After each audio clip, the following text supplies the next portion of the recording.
Greetings and good morning.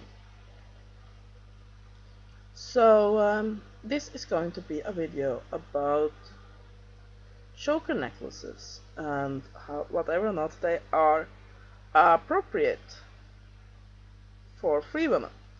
Apparently, since I'm wearing one, I think they are. However, there are some concerns that might show up. Now, some websites and also some meets of lifestyle Goreans do not allow free women to show up wearing chokers or any sort of necklaces which fit close to the neck, because of course they are similar in appearance to colors, and something that goes under the idea that a free woman should not behave in a slave-like manner. Now, let's get this a little bit more in frame. Yeah. I can see the arguments for it. However, I think that it's not whether or not something fits around the neck which makes an item a color. A color is a thing with a lot of symbolism in it, and it is a form of restraint. Now, I know that unlike in the Gore books, it's not so cut and dried in our real world, because in the Gore books it was no doubt that a color were a color because it were usually made of steel, and even if it was made of leather or some sort of precious metal, it would be very clear that this could not be opened by the slave herself, and it would clearly be some form of restraint. It would clearly show it's a color, and I don't think there are any mentions in the books about free women and choker jewelry. After all, they were usually pretty covered up, so such jewelry would usually then be seen only by her free companion. There were some places where they didn't go that covered up, and some of the lower caste women didn't, but yeah, digressing. But there that problem wouldn't arise, because it would be a clear difference between jewelry worn around the neck and a collar. In real life, however, it's not that clear cut, because a lot of people in the lifestyle are forced to try to hide how they live, so that very often not that understanding world will not ask too many questions. So they wear chokers or even normal necklaces instead of what would clearly be seen as a color. I, however, think that this isn't in any way part of the philosophy. Some might feel that wearing choker is slave-like behavior. However, I don't think a choker in itself is slave-like behavior, because unless it has been given that symbolism of having been given as a color, then it is just a decoration. It's just jewelry. Now, that being said, I think that one thing that is in the Gorean philosophy is the idea that when you make choices in your life, when you act, you have to be able to and willing to accept the consequences of those actions. As such, if you go to a Gorean event wearing a choker as a free woman, there are some chance that you will be mistaken as a slave, and you have to then accept having to again and again and again and again and again say that no, I'm not a slave, it's jewelry.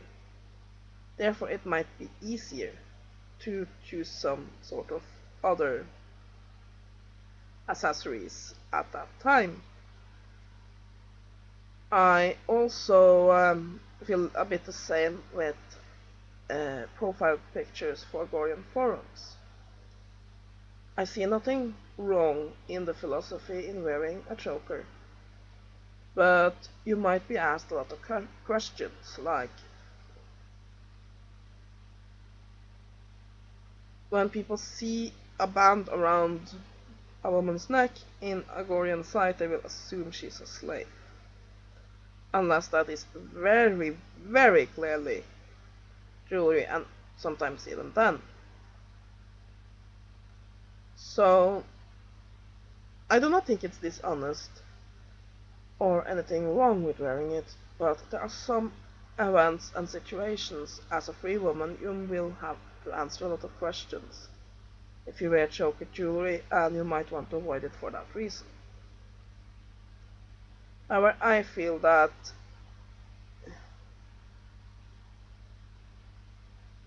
in the Gore books, slave-like behavior entailed about anything. It was it is described as the rules against it are described in the various city-states as a way to control free women. Because by outlawing slave-like behavior, and almost in some of cities like R, almost anything is slave-like behavior, then you can keep the women completely under control. However, I think that this has nothing to do with the Gorean philosophy. It is a part of the fiction. Again, you have this, what is essential for the philosophy and what is part of the fiction, which doesn't necessarily translate very well over into a lifestyle. And I feel like many of the ideas around slave-like behavior is fiction. Now, I get some of the points.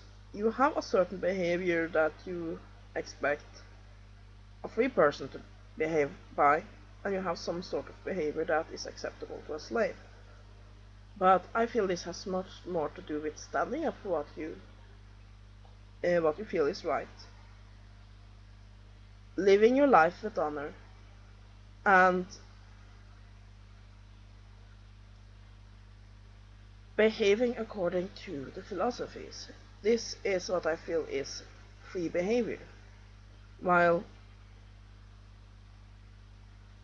with slave-like behavior, you aren't expected to behave by those things. You're expected to be either forced to behave by them or just behave by the rules of your owner. So, yeah, I feel like a free woman's dress or her speech or whatever or not she's sexually active, these things are slave-like behavior. Behaving like a coward, not standing up for what you believe in, or behaving dishonorably, that is slave-like behavior. And by this I'm not saying that a slave is a coward. I'm not saying these things. I am saying that a free person is expected to behave free. He or she is expected to behave like freedom is the one thing that matters most. And what a woman wears around her neck or other places on her body doesn't affect this. Now again, like with all videos I make, this is just my personal opinion. And it might not resonate with what you think, and I do not mean any disrespect. I can only speak about what I feel. So, yeah. My opinion, chokers on free women are quite okay, but it might get you into a bit of trouble and a bit of misunderstanding, so I think that personally, if I were going to a Gorean meeting or some other sort of event, I would not wear a choker. But that's a personal choice. I don't think there's anything wrong with it. So yeah, have a great day. Blessed be.